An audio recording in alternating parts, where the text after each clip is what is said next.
When I'm dancing, I try to get myself into this imaginary time. It's coming from this pulse that has inspired me all my life. It's coming from the soles of my feet, because that's my connection to Earth Mother. Marlene Millar and Philip Sporer pay homage to multi-talented Byron Chief Moon, bringing to the screen the unique life and times of this exceptional artist. Welcome to WatchMojo.com. I'm your host, Layla. Let's check out what Marlene Millar has to say.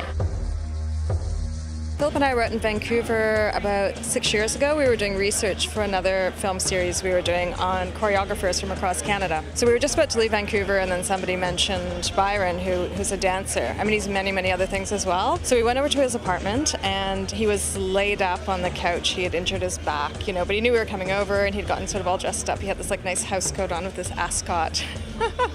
And he was just so charming and so fascinating. He invited us into his house, not knowing us. He was living there with his mother, who only speaks Blackfoot, his 3 adopted children, and his boyfriend, who at the time was working as a truck driver. He shared all this artwork with us. We did a short portrait of him. It was 6 minutes long, but from the moment we met him, we just figured he warranted something more in depth. He's inspired a lot of people. How has he inspired you? His way that he's able to handle so many, I guess, sort of challenges in his life, and he just does it with such grace. He comes from an extremely traditional upbringing. He was raised on the Blood Reserve. He lives in Vancouver. He still has a strong connection with his family on the reserve, and yet he has all these great people that he works with in Vancouver in the contemporary world. My grandparents know I am of 2 spirits.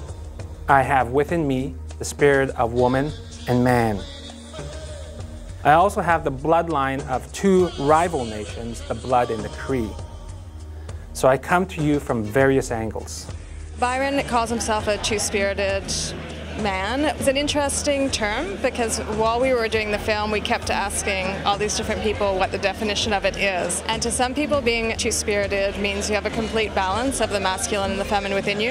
It doesn't necessarily mean that you're gay. To younger Aboriginal men, it means you're gay and Aboriginal. To the scholars, it's more the people within the community that took on roles of being like doctors and caregivers, and they would stay with the women when the men went off to fight. So Byron is a queer man and is two-spirited, and a lot of that identity is discussed in the film. It seems like a very deep subject, dealing with rights and rites of passage.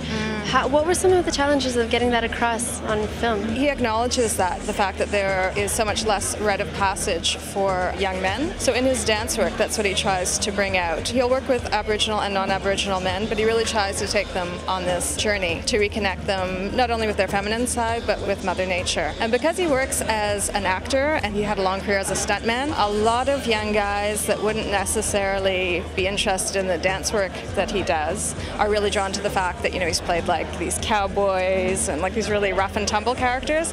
In the Medicine Lodge Treaty, we were promised the land of our ancestors. So because of that, they're like really open to working with him. So then he's able to introduce them to this whole other world of dance.